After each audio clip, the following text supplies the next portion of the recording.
প্রাণ ফিরে পাওয়া মরা লাশ, আমি সবুজ মাঠের দুর্বাঘাস। আমি মানি না কোনো হার, বহুবার ভাঙা এই আমি ভাঙি না আর।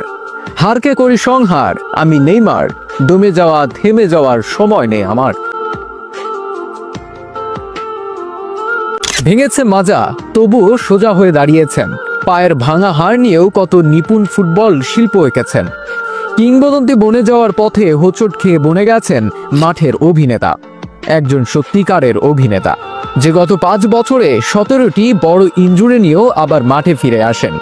যার আহত পায়ের গোলে দর্শক মাতে চিৎকারে। তাকে তো একজন নিপুণ অভিনেতা বলাই চলে, না হলে কি আর ব্যথা লুকিয়ে দু পায়ে এমন কাব্য লেখে।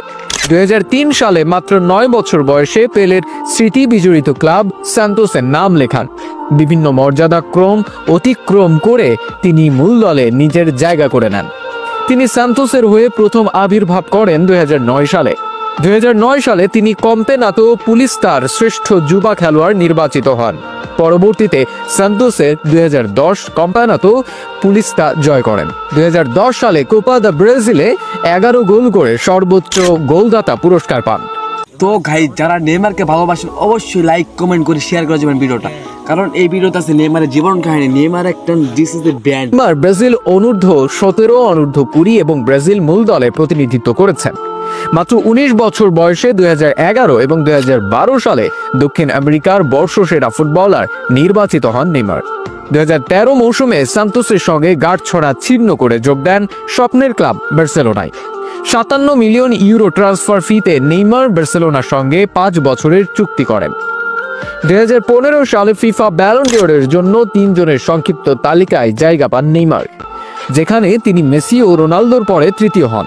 2018 সালে ট্রান্সফার ফির রেকর্ড গড়ে 220 মিলিয়ন ইউরোতে বার্সা থেকে নাম লিখিয়েছেন ফ্রান্সের ক্লাব পিএসজিতে। নেইমার সর্বাধিক পরিচিত তার তরুণ গতি, বল কাটানো সম্পূর্ণতা এবং উভয় পায়ের ক্ষমতার জন্য। তার খেলার ধরন তাকে এনে দিয়েছে সমালোচকদের প্রশংসা, সাথে প্রচুর ভক্ত, মিডিয়া এবং সাবেক ব্রাজিলীয় ফুটবল রোনালদিনহোর সঙ্গে তুলনা। ব্রাজিলের হয়ে সর্বকালের দ্বিতীয় সর্বোচ্চ গোল করা এই ফুটবলারের ক্যারিয়ার বর্ণনা করা যতটা সহজ, ততটাও সহজ নয় তার পথ চলা। ফিটনেস সমস্যা কিংবা বিপক্ষ দলের অনৈতিক আঘাতে বারবার তাকে ছাড়তে হয়েছে দল। মাঠের চেয়ে মাঠের বাইরেই কাটাতে হয়েছে অধিক সময়। সবকিছু ঝেড়ে যুদ্ধ করে যখন নেইমি আবারও ছন্দে ফেরেন, তখনই আবার ইনজুরি নামক রাক্ষস তার সামনে দাঁড়ায়।